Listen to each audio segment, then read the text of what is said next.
नमस्कार दोस्तों, स्वागत है आप सभी का आपके अपने चैनल नॉलेज ट्वीट्स पर। तो चलिए देखते हैं आज का वीडियो।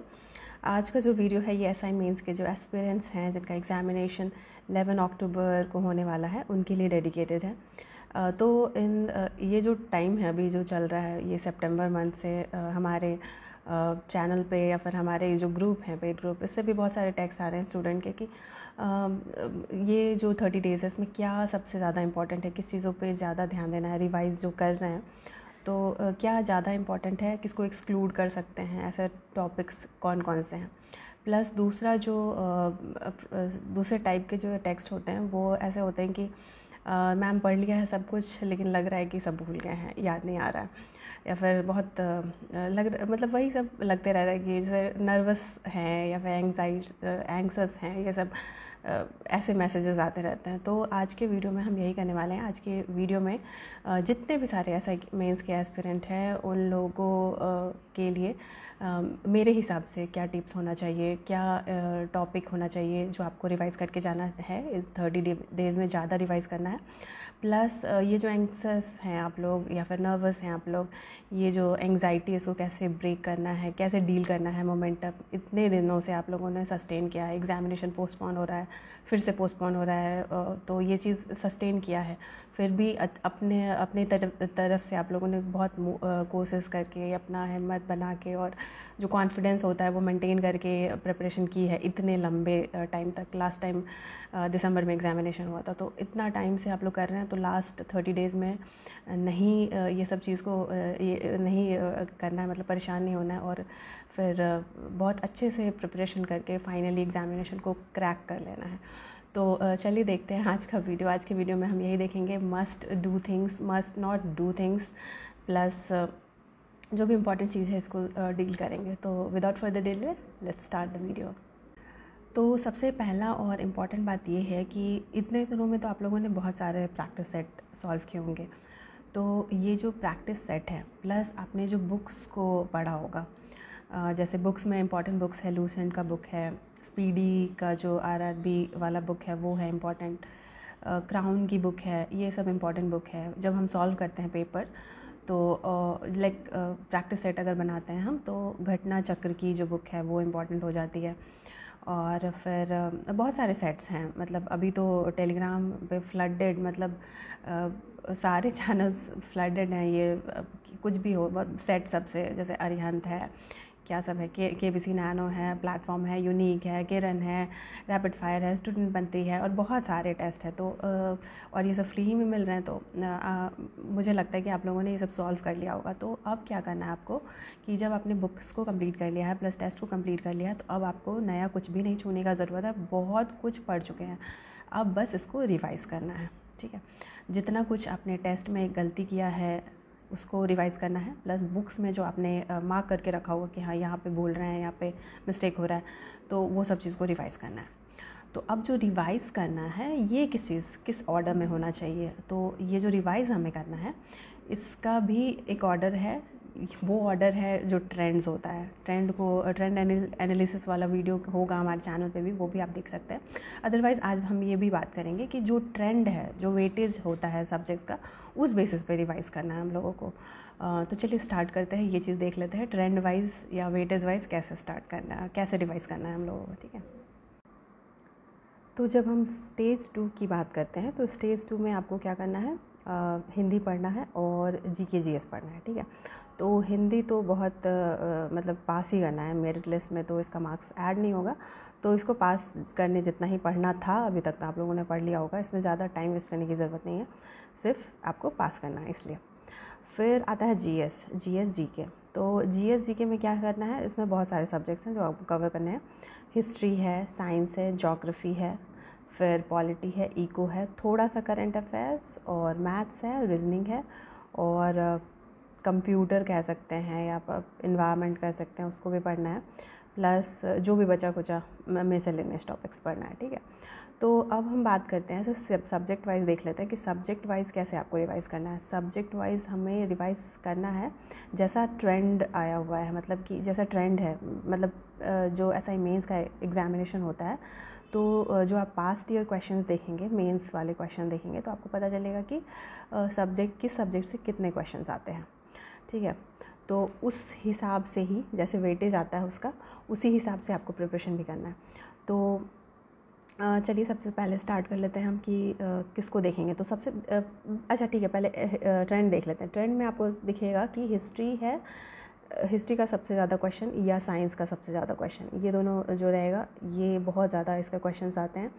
फिर होगा ज्योग्राफी, फिर पॉलिटी, फिर इको, फिर इन्वायरमेंट, कंप्यूटर या बायोटेक, ये सब जो क्वेश्चंस होंगे एक एक क्वेश्चंस होंगे, ठीक है। जैसे वैरायटी पूछ देगा, गाय का वैरायटी पूछ देगा, या फिर कोई प्लांट है, या डॉली शिप के बारे में पूछ देगा, या फिर गोल्डन राइस है, ये सब कुछ पूछ देगा। कोई एक एक क्वेश्चंस रह सकता है सब पे। और फिर मैथ्स और रीजनिंग, ठीक है। तो इस ही ऑर्डर में क्वेश्चंस आने वाले हैं। तो इसका मतलब ये हो गया कि सबसे ज़्यादा टाइम किसको देना है। सबसे ज़्यादा टाइम देना है हिस्ट्री और साइंस को।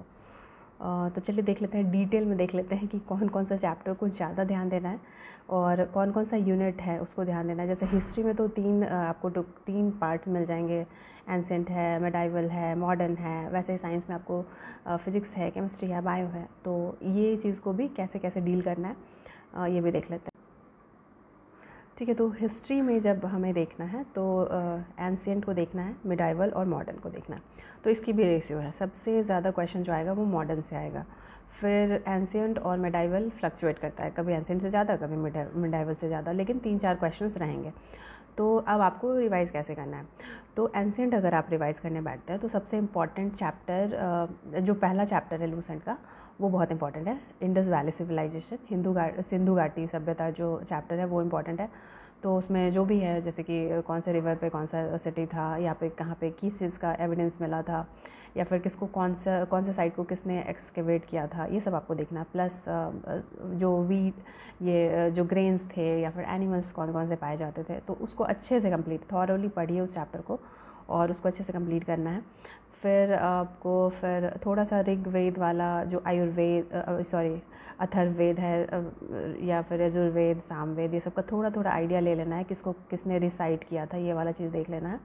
फिर आपको मूव करना है बुद्धिज़्म में थोड़ा बहुत आइडिया ले लेना आपको, उनके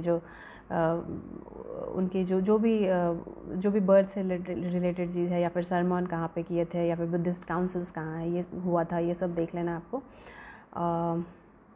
ठीक है। और फिर जैनिज़्म में जाना। फिर जैनिज़्म में आपको जितने भी इम्पॉर्टेंट तीर्थंकर थे वो आपको याद रखना है, तो वो आप रिवाइज़ कर लीजिएगा। फिर जो डायनेस्टी की बात आती है, तो कुछ डायनेस्टीज़ जैसे कि आपको गुप्ता वाला देखना है।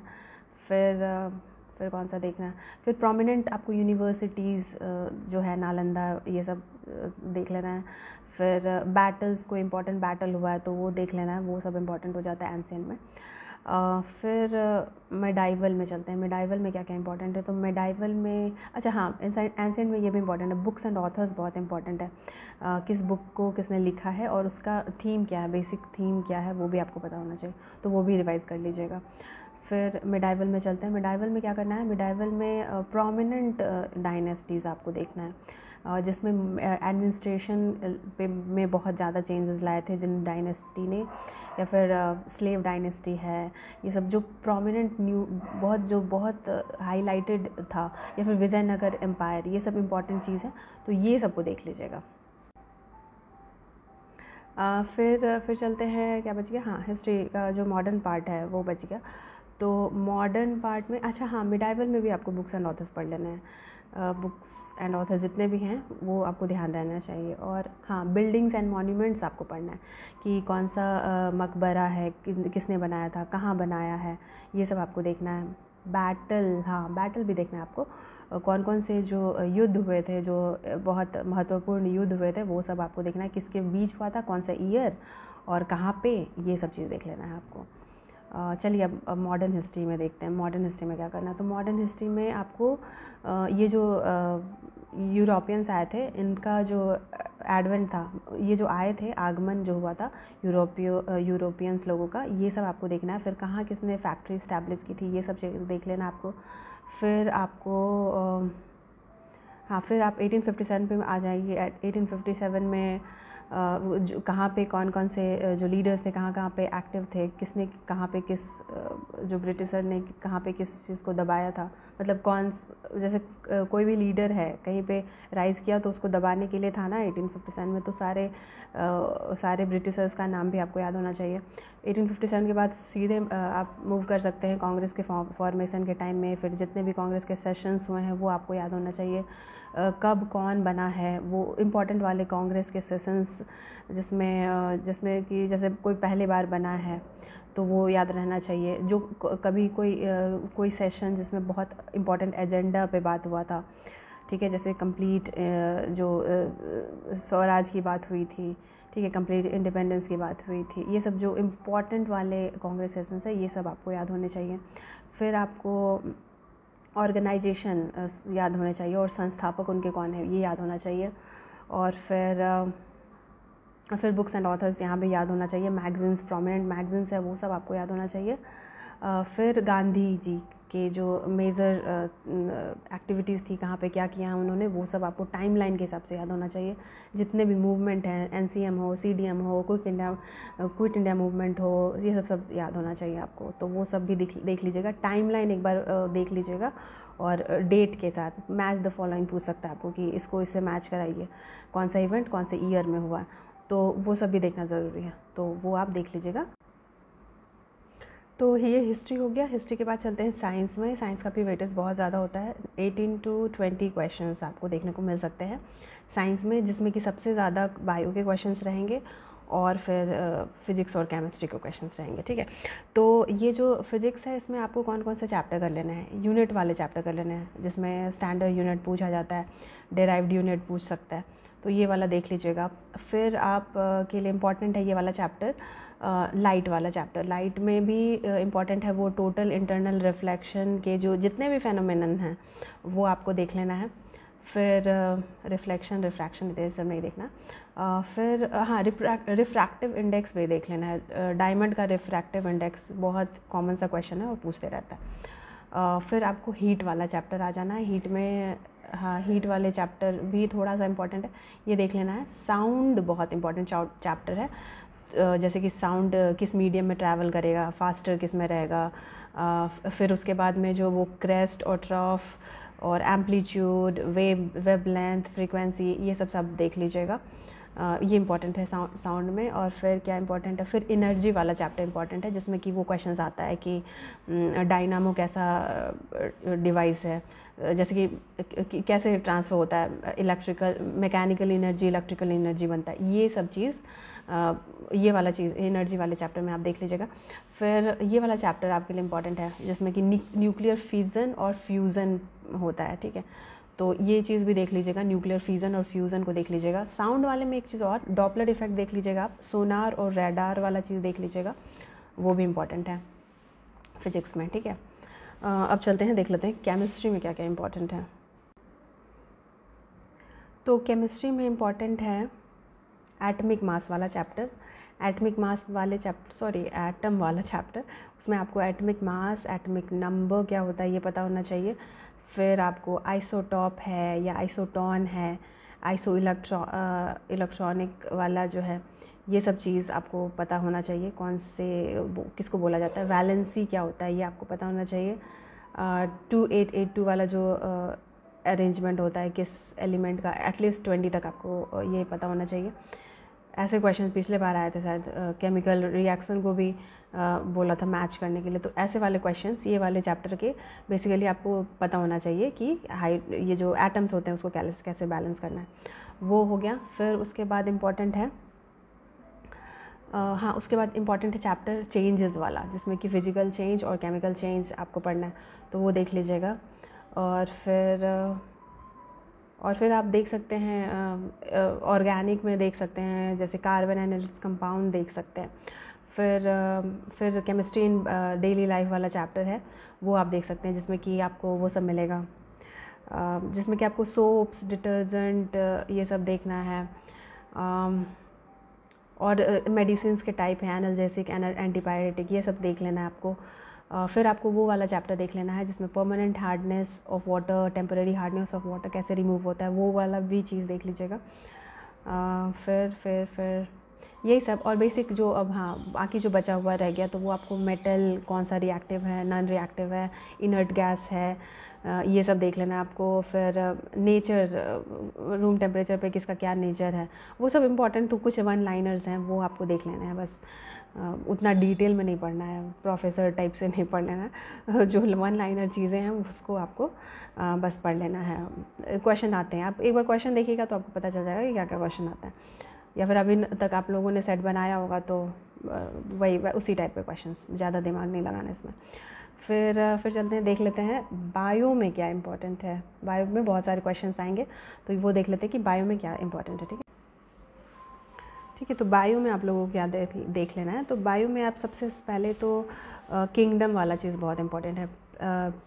एनिमल किंगडम और प्लांट किंगडम में कैसे कैसे डिवीज़न हुआ है ये आपको देख लेना है। बेसिक कैरेक्टर्स भी देख लेना है, जैसे कितने किंगडम्स हैं। सॉरी, किंगडम तो 2 ही हैं, प्लांट नहीं 2 नहीं है, बट आपको मेनली यही आएगा, प्रोटिस्टा और मोनेरा ये सब नहीं आता है, या फिर अगर आता भी है तो लूसेंट में बस थोड़ा सा दिया हुआ उसको पढ़ लीजिएगा।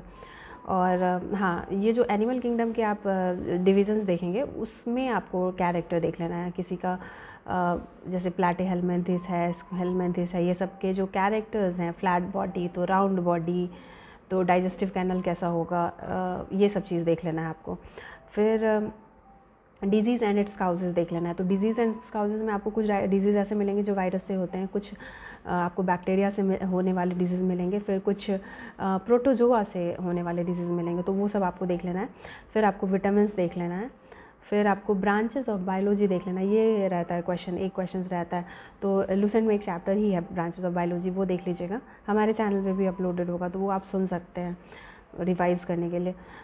वो है प्लस उसके बाद हाँ, उसके बाद आप ये सब चीज़ देख सकते हैं। बायोटेक में आप देख सकते हैं जो भी वैरायटीज़ हैं, गोल्डन राइस है, डॉली है, या बीटी कॉटन है, ये सब देख सकते हैं आप। इन्वायरमेंट में आपको क्या क्या देखना है, इन्वायरमेंट में आपको देख लेना है, एक तो पहले जो इसकी डेफिनेशंस है, जो इन्वायरमेंट के basic, what is environment, what is ecology, या फिर ट्रॉफिक लेवल्स क्या है, या primary consumer, secondary consumer, tertiary consumer, decomposers, ये सब आपको देख लेना है।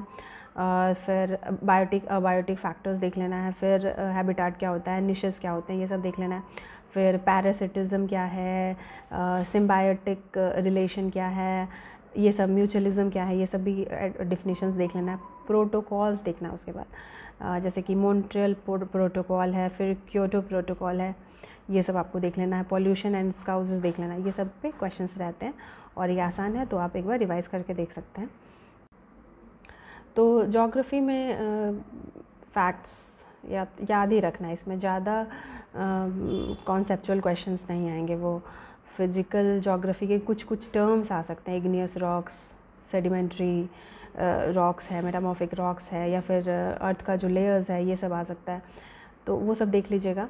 मेनली आपको क्या क्या रटना है, रटने वाला चीज़ जो है वो नेशनल पार्क आपको देखना होगा, सैंक्चुरीज देखना होगा, रिवर, और रिवर कहाँ से ओरिजिनेट करता है और कहाँ कहाँ फ्लो करता है, किस स्टेट में, वो सब देख लेना होगा। ड्रेनेज सिस्टम, बेसिकली आपको ड्रेनेज सिस्टम देख लेना है। फिर सोइल, फिर फॉरेस्ट आपको देखना है, ये सब बहुत इम्पॉर्टेंट है। और उसके बाद वर्ल्ड ज्योग्राफी में अगर आप जाते हैं तो आपको देखना है ग्रासलैंड, मेजर ग्रासलैंड जो है, जैसे कि सवाना है, स्टेपी, प्रेरी, ये सब देख लेना है आपको। फिर बॉर्डर्स जो प्रोमिनेंट न्यूज़ में रहते हैं, लेकिन ये करंट अफेयर्स में इसको छोड़ भी सकते हैं, लेकिन अगर आपने पढ़ा है तो इसको रिवाइज़ कर लीजिएगा। बॉर्डर्स, कौन से रिवर से कौन सा कंट्री कनेक्टेड है, ये वाला चीज़। फिर सी के बारे में देखना है, ओशियन, फिर माउंटेन्स, ठीक है, ये सब रटने वाला चीज़ है, बस एक बार में रट लेना है।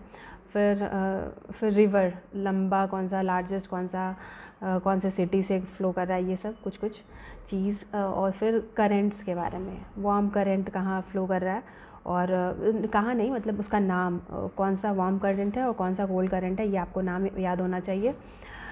उसके बाद क्लाइमेटिक जोन्स हैं, ठीक है, उसके हिसाब से उसका जो भी, जैसे ट्रॉपिकल होगा तो उसका जो टेम्परेचर होता है, या वाटर मतलब रेनफॉल कितना होता है, ये सब थोड़ा थोड़ा कुछ पढ़ें अगर हैं तो उसको रिवाइज़ कर लीजिए और एलिमिनेट करके आप बना लेंगे, ये सब क्वेश्चंस बना लेंगे। और हाँ, विंड बहुत इंपॉर्टेंट, जैसे कि चिनूक है तो वार्म विंड है या कैसा विंड है या कहाँ फ्लो करता है, तो ये वाला चीज़ भी आपको देख लेना है, देख लीजिएगा।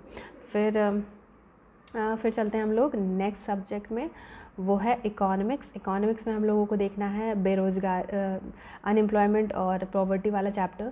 फिर इंटरनेशनल ऑर्गेनाइजेशंस और उसके हेडक्वार्टर्स कहाँ हैं ये देखने हैं आपको। फिर 5 ईयर प्लानिंग आपको देखना है। फिर कुछ बैंकिंग के टर्म्स हैं, repo rate, reverse repo rate या SLR, ये सब आप लोगों को देख लेना है। फिर आपको जो गवर्नमेंट के स्कीम्स हैं, गवर्नमेंट की स्कीम और उसके फीचर्स वो आपको पता होना चाहिए, या फिर कौन से मिनिस्ट्री से वो स्कीम जो है लॉन्च हुआ है, ये सब आपको पता होना चाहिए। इकोनॉमिक्स में इतना ही 9 क्वेश्चंस आते हैं। थोड़ा सा अगर आप पढ़े होंगे तो वो रिवीजन में भी उतना कुछ खास टाइम नहीं लगने वाला है, हो जाएगा। और अब आता है नेक्स्ट सब्जेक्ट, वो है पॉलिटी। पॉलिटी में क्या करना है? पॉलिटी में तो बहुत ही मतलब यही एक सब्जेक्ट है जहाँ पे कॉन्फिडेंटली इंसान बना के आएगा और श्योर रहेगा कि हाँ ये राइट है। तो इस सब्जेक्ट को तो अच्छे से पढ़ा ही होगा आप लोगों ने, और पढ़ा है तो आप लोगों को कौन कौन सा चैप्टर यहाँ पे इम्पॉर्टेंट है ये देख लेते हैं। तो सबसे पहले जो चैप्टर है वो प्रियम्बल, ये एकदम अच्छे से याद होना चाहिए। इसमें बहुत टाइप ऑफ क्वेश्चंस आते हैं तो वो सब आपको याद होना चाहिए। फिर फंडामेंटल राइट्स, फिर directive principles of state policy, फिर फिर जितने भी पार्ट्स हैं, पार्ट्स का बेसिक किस पार्ट के अंदर क्या डिस्क्राइब किया गया ये पता होना चाहिए। स्केड्यूल्स जो हैं वो भी किस स्केड्यूल्स में क्या लिखा हुआ है वो पता होना चाहिए। फिर आप मूव कर सकते हैं पार्लियामेंट चैप्टर पे। पार्लियामेंट चैप्टर में आपको प्रेसिडेंट के बारे में पता होना चाहिए, लोकसभा और राज्यसभा के जो पावर्स हैं या कंपोजिशन है ये सब आपको देखना है। उसके बाद आपको क्या करना है, उसके बाद पंचायती राज सिस्टम वाला जो चैप्टर है ये बहुत इंपॉर्टेंट चैप्टर है। इसको तो एकदम अच्छे से रिवाइज़ करिएगा, इसमें क्वेश्चन आएगा तो गलत नहीं करना, ये बहुत इंपॉर्टेंट है। ये एक क्वेश्चन रहेगा ही पंचायती राज सिस्टम से, तो वो देख लीजिएगा। फिर एंटी डिफेक्शन लॉ है, ये भी रिपीटेड क्वेश्चंस में है तो उसको भी देख लीजिएगा। और फिर इमरजेंसी के जो टाइप्स हैं वो सब आपको देखना है, किस ग्राउंड पे होता है, कौन सा, या फिर किस आर्टिकल में मेंशन है, वो सब आपको देखना है। थोड़ा सा आपको वो रिट्स वाला देख लेना है, सुप्रीम कोर्ट वो जो 5 रिट्स दिए हुए हैं वो देख लेना है आपको। सुप्रीम कोर्ट और हाई कोर्ट का थोड़ा सा देख लेना है। गवर्नर को थोड़ा सा, गवर्नर वाला चैप्टर भी देख लेना है। फिर इलेक्शन कमीशन ऑफ इंडिया, ये सब देख लेना है। ये सब पे क्वेश्चंस रहते हैं, चांसेस भी हैं, तो इस सबको रिवाइज़ करना है। आपको जो मन करेगा वो तो आप पढ़ ही सकते हैं, बट ये सब ज़्यादा इंपॉर्टेंट है, इसको ज़्यादा टाइम देने की ज़रूरत है। रिवाइज़ जब कर रहे हैं आप एक बार तो उसको इस सब चैप्टर को नहीं भूलिएगा, ठीक है। तो ये सब हो गया। और अब क्या बच गया? अब करंट अफेयर्स बच गया। करंट अफेयर्स उतना तो नहीं आना चाहिए, बट स्टिल प्रीलिम्स में लिखा हुआ था कि मैथ्स के क्वेश्चंस नहीं आएंगे, बट आए थे, तो करंट भी आ सकते हैं। तो लेकिन करंट में वैसे चैप्टर्स आपको वैसे वाले आपको ध्यान रहना चाहिए, जैसे कि इम्पॉर्टेंट डेज हो गया, या उस डे में क्या थीम था वो सब, या फिर कोई भी जो न्यूज़ में रहता है ऑर्गेनाइजेशन तो उसका हेडक्वार्टर कहाँ था, कहाँ पे कौन सा सबमिट हुआ है, ये सब देख सकते हैं आप। फिर स्पोर्ट्स वाले कुछ न्यूज़ देख सकते हैं, जो मेजर टाइटल्स किसको दिए हैं, या फिर कहाँ पे ऑर्गेनाइज़ होगा, कोई भी टाइटल्स है या कोई भी चैम्पियनशिप है कहाँ पे ऑर्गेनाइज़ होगा, ये सब देख सकते हैं इन करंट अफेयर्स। और ज़्यादा टाइम नहीं देने की ज़रूरत नहीं है, कम ही क्वेश्चंस आने चाहिए। उसके बाद आ जाता है मैथ्स और रीजनिंग। तो मैथ्स और रीजनिंग तो इतना बहुत आसान सा ही आएगा, उसमें कोई लोड लेने की ज़रूरत नहीं है, आप वहाँ भी सॉल्व कर सकते हैं, बट स्टिल अगर घर पे प्रैक्टिस करके गए तो जल्दी बन जाएगा वहाँ पे। और मैथ्स में भी वही है, वही सब चैप्टर, प्रॉफिट एंड लॉस आपको देखना है, CPSP देखना है, फिर सिंपल इंटरेस्ट है, कंपाउंड इंटरेस्ट है, ये देखना है। पार्टनरशिप वाले क्वेश्चंस देख लेना है, टाइम एंड वर्क है, ratio proportion, alligation and mixture, फिर ट्रेन्स वाला जो है चैप्टर, स्पीड वाला, वो देख लेना है। तो ये सब क्वेश्चंस आने वाले हैं, तो ये सब चीज़ों को देख लीजिएगा। और मेरे ख्याल से इतना ही इम्पॉर्टेंट चीज़ था जिसको आपको बार बार रिवाइज़ करना है। हाँ, मिसलेनियस बच गया ना। मिसलेनियस में आपको क्या करना है, तो एक तो नेशनल सिंबल्स आपको पता होना चाहिए, हमारे कंट्री का जितना भी नेशनल सिंबल्स है, नेशनल एनिमल हो या कुछ भी, जो भी है, नेशनल सिंबल वाला चैप्टर कर लीजिएगा। First in world and first in India, ये सब भी कर लीजिएगा। और क्या है, वही माउंटेन, जो इंडिया के माउंटेन्स के बारे में, रिवर्स, ये सब तो ज्योग्राफी में भी है, लेकिन मिसेलेनियस में भी ये सब क्वेश्चन पूछ सकते हैं। तो ये वाला चैप्टर्स ये सब कर ही लीजिएगा। तो मेरे ख्याल से इतना ही था जो इम्पॉर्टेंट चैप्टर्स है और इम्पॉर्टेंट टॉपिक्स है जो आपको करना चाहिए रिवाइज़। एल्स आप अपने मन का ही कीजिए। आपने जो अपना तरीके से आपने पढ़ाई किया है उस पर कॉन्फिडेंस रख के आप पढ़ाई कीजिए, या रिवीज़न कीजिए। ये बस मुझे लगा कि ये सब टॉपिक नहीं छूटना चाहिए। रिवीज़न जब कर रहे हैं हम तो ये सबको भी कंसिडर करना चाहिए, इसीलिए मैंने ये लिस्ट बनाया है और मैंने बताया आप लोगों को। तो यही था जो आपको, यही सब चीज़ें थी जो आपको देखनी थी रिवीज़न करने टाइम में। जीके जीएस की जो रिवीज़न करेंगे तो ये सब सारे टॉपिक को आपको नहीं स्किप करना है। तो अब चलते हैं, देख लेते हैं कि हमें और क्या क्या चीज़ करनी है जिससे हमारा एंग्जाइटी साइकिल जो है वो ब्रेक रहे, हमारा जो मोमेंटम है वो नहीं ब्रेक हो, हमारा जो कॉन्फिडेंस है वो बना रहे। तो वो भी देख लेते हैं हम लोग। तो अभी आपको वही करना है, बुक्स आपने जो मार्क करके रखा है वो आपको रिवाइज़ करना है। फिर आपने जो टेस्ट पेपर में रॉन्ग जो हुआ है, आपका गलती जो हुआ है टेस्ट पेपर में, वो सब आपको रिवाइज़ कर लेना है। और नया कोई सोर्स नहीं उठाना है। अब आपके पास वो टाइम नहीं है सोर्स उठाने का नया। स्टिल आपको लगता है कि आप खतरों के खिलाड़ी हैं और आप खेल सकते हैं, तो आप करिए, श्योर कर सकते हैं। फिर आपको क्या करना है, आपका, हाँ, बहुत सारे स्टूडेंट का ऐसा होता है कि स्लीप साइकिल जो है वो रहता है कि रात भर पढ़ेंगे और दिन में थोड़ा रेस्ट करेंगे, दिन में सोएंगे। तो वो सब चीज़ को हटा देना है। जो एग्ज़ामिनेशन का टाइम है उस टाइम में आपका ब्रेन मैक्सिमम प्रोडक्टिव हो, उस हिसाब से अपना स्लीप साइकिल को बनाइए। रात में पढ़ना और दिन में सोना वाला नहीं चलेगा। उसके बाद आपको क्या करना है, गुड डाइट लीजिए ताकि हेल्थ बना रहे, फिर आपकी तबीयत नहीं ख़राब। बहुत सारे ऐसे भी मुझे मैसेज आए हैं कि तबीयत ख़राब होने की वजह से पिछले बार का एग्ज़ामिनेशन मिस हो गया या कुछ हो गया, कुछ गड़बड़ हो गया। तो ये सब चीज़ तो नहीं, मतलब हर साल पढ़ के जा रहे हैं, पढ़ रहे हैं, तैयारी कर रहे हैं, और लास्ट डे जिस दिन परफॉर्म करना है, जिस दिन एग्ज़ामिनेशन मतलब वो डे है जहाँ पे आपको श्योर है आपका सिलेक्शन, उस दिन आप खाना ठीक से नहीं खाए, तो पानी का डिहाइड्रेशन है, कुछ है, इसकी वजह से एग्ज़ाम ख़राब हो जाएगा। नहीं, ये सब नहीं करना है। अपना स्लीप साइकिल हो या अपना डाइट है, ये सब का ख्याल रखिएगा, अपनी तबीयत का ख्याल रखिए, कोई भी बीमारी ना हो। ये जो कोविड वाला है इसके भी जितने रूल्स रेगुलेशंस है उसको फॉलो कीजिए। जब आप सेंटर पे जाएंगे तो भी ये सब को फॉलो करना है, बट स्टिल अभी कुछ भी नहीं, ये सब कीजिए। बाहर नहीं निकलना है, कुछ भी, कोई भी तरीके का नहीं होना चाहिए बीमारी, जैसे इवन ये जो कोल्ड है या फिर फीवर है, ये सब भी नहीं होना चाहिए। 1 मिनट आपका वेस्ट नहीं होना चाहिए ये सब में, ये सब को डील करने में। और फिर क्या, और हाँ, अब ये सब करते रहना आपको। और अगर आपको लगे कभी जैसे कि कॉन्फिडेंस लूज़ हो रहा है, तो यूट्यूब पे बहुत सारे ऐसे चैनल हैं जहाँ पे आपको मोटिवेशनल वीडियोस मिल जाएंगे, मोटिवेशनल कोट्स मिल जाएंगे, वो सब पढ़िए। और हाँ, ये ज़रूर याद रखिए कि आप लोगों ने इतना टाइम सस्टेन किया है, इतना मेहनत किस लिए किया है, तो ये एग्ज़ामिनेशन आप क्यों चाहते थे क्रैक करना, ये अगर आप ध्यान रखेंगे तो आपसे कोई मिस्टेक नहीं होगा। बहुत एग्जैक्टली सारी चीज़ें जैसी प्लानिंग हुई आपकी उसी तरीके से इम्प्लीमेंट भी होगी। तो इस चीज़ को ध्यान में रखिए। और मेरा यही विशेष है कि अच्छे से प्रिपरेशन कीजिए आप लोग। तो चलिए यहीं पे वीडियो को वाइंड अप करते हैं। अगर आपको वीडियो पसंद आया तो इसको प्लीज़ शेयर कर दीजिए और चैनल के साथ बने रहिए। आज के लिए बस इतना ही। Thanks for watching.